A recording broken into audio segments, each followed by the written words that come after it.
Online class में आपका हार्दिक स्वागत एवं अभिनंदन। आज हम पढ़ेंगे संधि।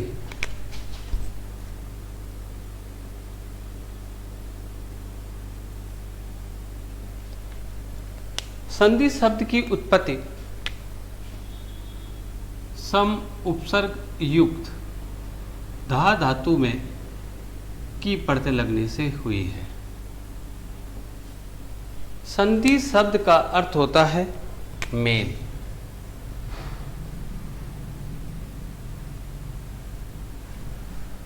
किसका मेल? शब्दों का या वर्णों का? शब्दों का नहीं, वर्णों का। अर्थात संधि दो या दो से अधिक वर्णों के मेल को कहते हैं। परिभाषा पहले हिंदी में।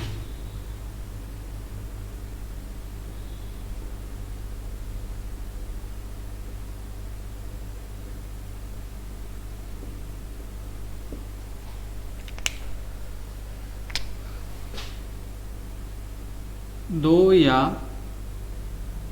दो से अधिक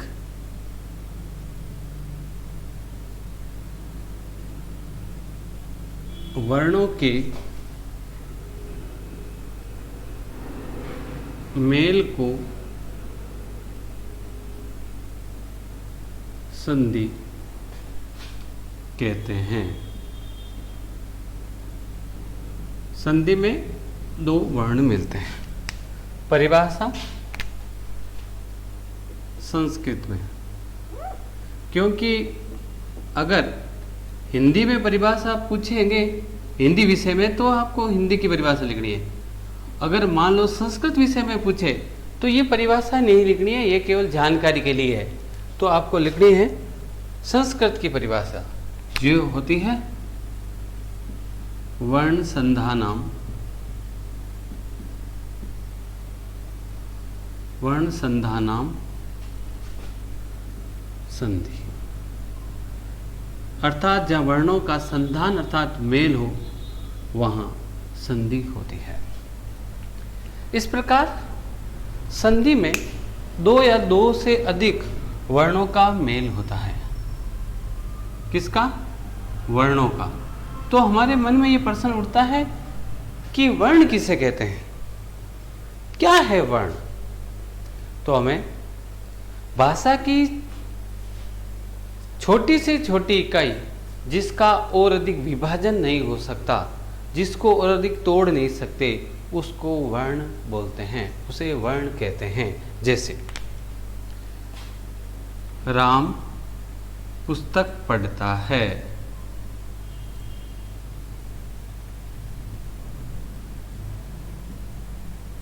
क्या ये वर्ण है क्या? नहीं, क्योंकि हम इसको अलग अलग भागों में बांट सकते हैं, इसलिए ये वर्ण नहीं है, ये वाक्य है। तो क्या ये राम वर्ण है क्या? नहीं, ये भी वर्ण नहीं है, क्योंकि हम इसको भी तोड़ सकते हैं। तो ये क्या है? शब्द है। हमें चाहिए वर्ण, तो ये रा और ये मैं अलग अलग कर दिया। क्या इनमें ये रा वर्ण है क्या? नहीं। क्यों? क्योंकि इसका भी क्या हो सकता है? विभाजन हो सकता है। वर्ण वह होता है जिसका और अधिक विभाजन या टुकड़े नहीं हो। अब इस रा को तोड़ोगे तो आधा रह और ये हो गया आ। तो क्या अब इसका विभाजन हो सकता है क्या? नहीं हो सकता। क्या इसका विभाजन हो सकता है क्या? नहीं हो सकता। तो इसलिए ये दोनों क्या है? वर्ण हैं। तो इस प्रकार ये भाषा की सबसे छोटी इकाई है जिसका और अधिक विभाजन नहीं हो सकता, इसलिए इनको बोलते हैं वर्ण। तो इस प्रकार संधि में हमेशा दो वर्ण मिलते हैं। अब संधि के भेद, संधि के कितने भेद या कितने प्रकार है, इसका स्क्रीनशॉट ले लें।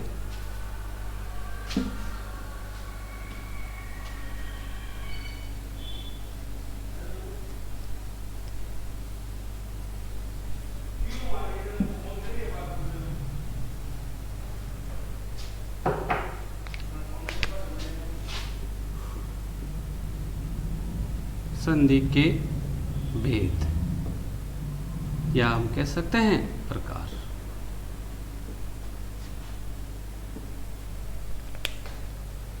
संधि 3 प्रकार की होती है, अर्थात संधि के 3 भेद हैं।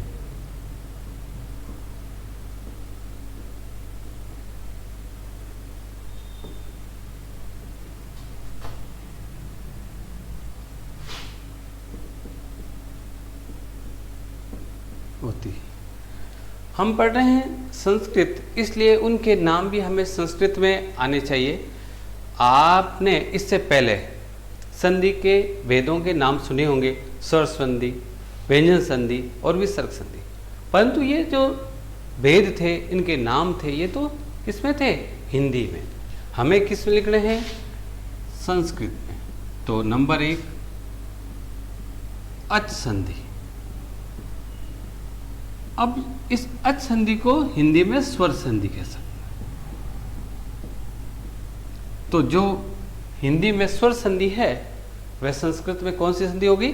अच संधि। नंबर 2 हल संधि। जो हिंदी में व्यंजन संधि है उसको संस्कृत में हल संधि कहते हैं। और नंबर 3 विसर्ग संधि। इसका संस्कृत में और हिंदी में एक ही नाम है, तो इसलिए अलग अलग लिखने की आवश्यकता नहीं है। तो इस प्रकार अगर आपको संस्कृत में संधि के भेद पूछे तो हमें बताना है अच संधि, हल संधि और विसर्ग संधि, और हिंदी में संधि के प्रकार पूछे तो हमें बताना है स्वर संधि, व्यंजन संधि और विसर्ग संधि। तो इस प्रकार संधि के ये 3 भेद होते हैं, मूल रूप से या मुख्य रूप से। इनके भी अनेक उपभेद होते हैं, जब हम इनका अध्ययन करेंगे तब अलग अलग पढ़ेंगे। अब पहले बात करते हैं कि संधि 2 वर्णों का मेल है, तो 2 वर्ण मिलते हैं, वह 2 वर्ण कौन कौन से मिलते हैं, इसका आप स्क्रीनशॉट ले लें। तो हम इस बात का ज्ञान करें कि संधि में वर्ण तो मिलते हैं, क्या कोई निश्चित वर्ण है या कोई भी वर्ण मिल सकता है? संधि में जो 2 वर्ण मिलते हैं वो बिल्कुल निश्चित है, ऐसा नहीं है कि कोई भी वर्ण मिल जाए। जैसे उदाहरण देखो,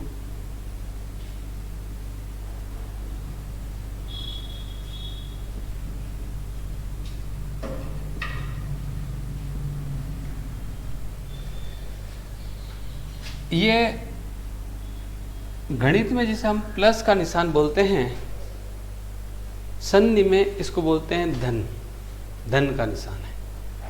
ये जो धन का निशान है, इसके पहले एक शब्द है जगत, और उसके बाद एक शब्द है ईश। हिंदी में जिसको शब्द बोलते हैं, संस्कृत में उसी शब्द को बोलते हैं पद। तो हम पढ़ रहे हैं संस्कृत, इसलिए हमें अभ्यास करना है पद का। तो ये धन का निशान है, इसके एक पहले पद है और एक बाद में पद है। इस पद का भी एक निश्चित नाम है और इस पद का भी एक निश्चित नाम है। इस धन के जो पहले पद है उसका नाम है प्रथम पद,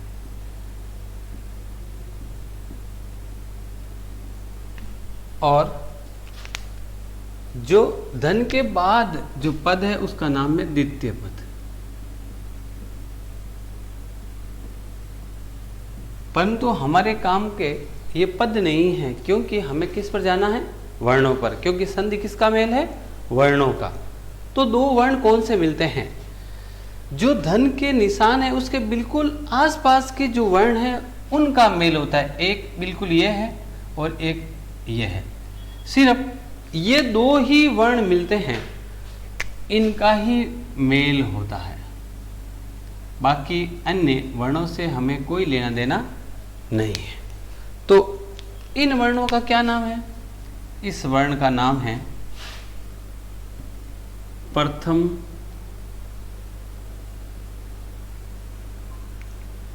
पद का अंतिम वर्ण, और इस वर्ण का क्या नाम है?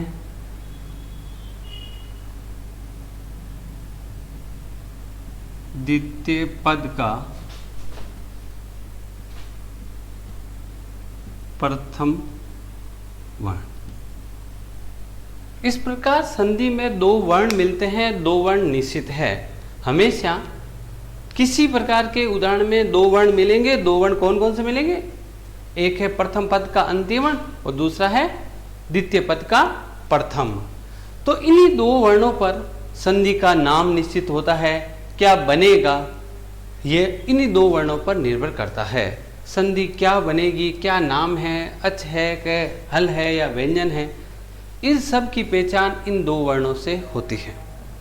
अब जब हम परीक्षा में प्रश्न का उत्तर देंगे तो प्रश्न इस प्रकार का आएगा, संधि युक्त का विच्छेद करना और संधि का नाम बताना।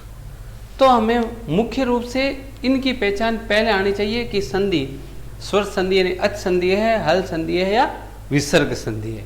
तो पहले हम इसकी जानकारी कर लेते हैं। इनकी जानकारी इन दोनों वर्णों से होते हैं। दोनों वर्ण कौन से? प्रथम पद का अंतिम वर्ण और द्वितीय पद का प्रथम वर्ण। तो अब उदाहरण देखो कुछ जिससे हमें पता चल जाए। अब एक उदाहरण ये लिख देते हैं वापस, जगत धन ईश। मूल रूप से संधि तीन प्रकार की होती है, आप जानते हो, अच संधि, हल संधि और विसर्ग संधि। अब जब प्रथम पद का अंतिम वर्ण ऐसा हो जिसमें हलंत लगाओ, इस प्रकार का ये निशान होता है, उसको बोलते हैं हलंत। या जब ये हलंत लगा है ये तो तय आधा है, आधा है तो इसमें कोई स्वर नहीं है, इसका मतलब प्रथम पद का अंतिम वर्ण क्या है? ये व्यंजन है। जब प्रथम पद का अंतिम वर्ण कोई व्यंजन होता है तो वह संधि व्यंजन संधि अर्थात हल संधि होती है। या दूसरी भाषा में यह कह सकते हैं, जब प्रथम पद के अंत में हलंत लगा हो वह संधि हल संधि होती है। अब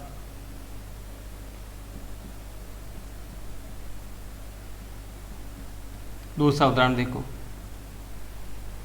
रामः गच्छति। जहां प्रथम पद, ये प्रथम पद है, ये द्वितीय पद है, जहां प्रथम पद के अंत में ये विसर्ग हो, इसको संस्कृत में आप जानते हो विसर्ग बोलते हैं। जब प्रथम पद के अंत में विसर्ग हो वह संधि कौन सी होती है? विसर्ग संधि होती है। द्वितीय पद के तो अंत में विसर्ग हो या नहीं हो उससे कोई फर्क नहीं पड़ता। जब प्रथम पद के अंत में विसर्ग होती है तो वह संधि निश्चित ही विसर्ग संधि होती है। अब विसर्ग में कौन सी है ये बाद की बात। अब एक उदाहरण और देखो,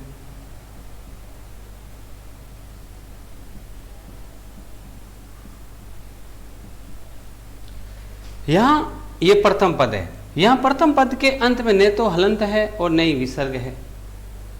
तो जब प्रथम पद के अंत में हलंत भी नहीं हो और विसर्ग भी नहीं हो तो वह संधि कौन सी होगी? अच संधि, क्योंकि हल भी नहीं है, क्योंकि हलंत नहीं है, विसर्ग नहीं है, इसका मतलब विसर्ग संधि नहीं है, तो फिर कौन सी है? अच यानी स्वर संधि। या दूसरी भाषा में ये कह सकते हैं कि प्रथम पद का अंतिम वर्ण क्या है? स्वर है। ये दिखने में आपको मैं दिखता है परंतु ये वास्तव में नहीं है। इसका आप टुकड़े करोगे ना, इस में का विभाजन करोगे तो इस प्रकार बनेगा, आधा मैं और ये अ। तो ये देखो, ये धन का निशान ये रहा, तो सबसे अंत में प्रथम पद का अंतिम वर्ण क्या है? ये स्वर है, और आगे भी क्या है? ये। तो जब प्रथम पद का अंतिम वर्ण कोई स्वर हो वह संधि कौन सी हो सकती है? स्वर संधि। या दूसरी भाषा में ये कहें तो जब हलंत होता है प्रथम पद के अंत में तो हल संधि, विसर्ग होता है तो विसर्ग संधि, दोनों ही नहीं हो अर्थात, या ऐसे कह सकते हैं जब अच हो तो वह संधि कौन सी होती है? अच संधि। तो इस प्रकार हम संधि विच्छेद पद को देखकर मूल रूप से ये बता सकते हैं कि ये उदाहरण हल संधि का है, विसर्ग संधि का है या अच संधि का। अब जब हम पढ़ेंगे तो हमें अलग अलग पढ़ना पड़ेगा। तो ये तो थी संधि की सामान्य जानकारी, संधि की परिभाषा संस्कृत और हिंदी में, संधि के भेद, संधि किसका दो वर्णों का मेल है, संधि को देखकर हम बता सकते हैं कि ये संधि कौन कौन सी है। अब चलते हैं हमारे पाठ्यक्रम में कौन कौन सी संधियां हैं और हमें उनका उत्तर कैसे देना। तो इसका आप स्क्रीनशॉट ले लीजिए।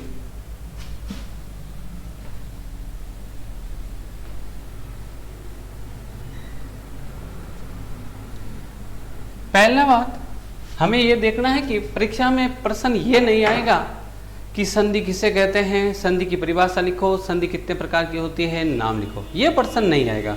तो फिर प्रश्न कैसे आएगा? प्रश्न ऐसे आएगा, एक ऐसा शब्द दिया होगा, एक शब्द है तो इसको बोलते हैं संधि युक्त। क्या बोलते हैं? संधि युक्त। जब ऐसा संधि युक्त है पद तो उसका क्या करना? संधि विच्छेद करना, अर्थात उसके टुकड़े करना, जिसको बोलते हैं संधि विच्छेद। संधि विच्छेद करना और उसका नाम बताना कि कौन सी संधि है, अच है, हल है या विसर्ग है, और उसमें कौन सी है। तो संधि युक्त का संधि विच्छेद करना और संधि विच्छेद का संधि युक्त करना। दूसरा प्रश्न मानो ऐसा आ गया, विद्याधन आलय। तो इसका मतलब ये दो शब्द है, दो पद है, बीच में धन का निशान लगा है, तो ये क्या है? संधि विच्छेद है। तो संधि विच्छेद है तो इसका क्या करना होगा? संधि युक्त करना है। तो संधि युक्त करके संधि का नाम बताना। तो इस प्रकार परीक्षा में यह प्रश्न आएगा, संधि युक्त का संधि विच्छेद करके संधि का नाम बताना और संधि विच्छेद का संधि युक्त करके नाम बताना। तो अब हमारे पाठ्यक्रम में कौन कौन सी संधियां हैं इसका ज्ञान हमें पहले होना चाहिए। हमारे पाठ्यक्रम में तीनों ही प्रकार की संधि है, अर्थात अच संधि, हल संधि और विसर्ग संधि। अब हम पढ़ेंगे सबसे पहले कौन संधि? अच संधि। अच यानी स्वर, अच यानी स्वर संधि।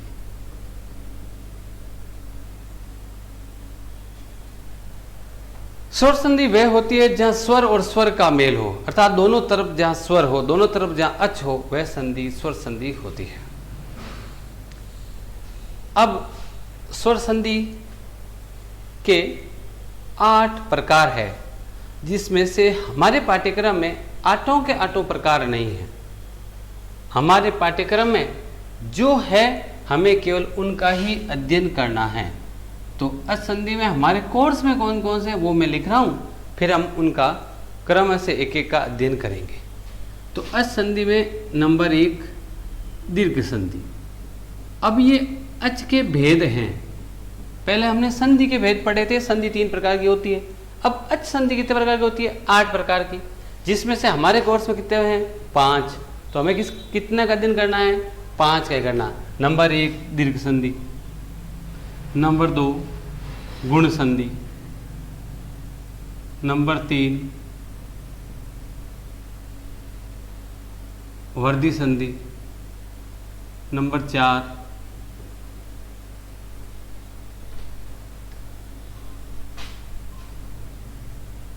यण संधि,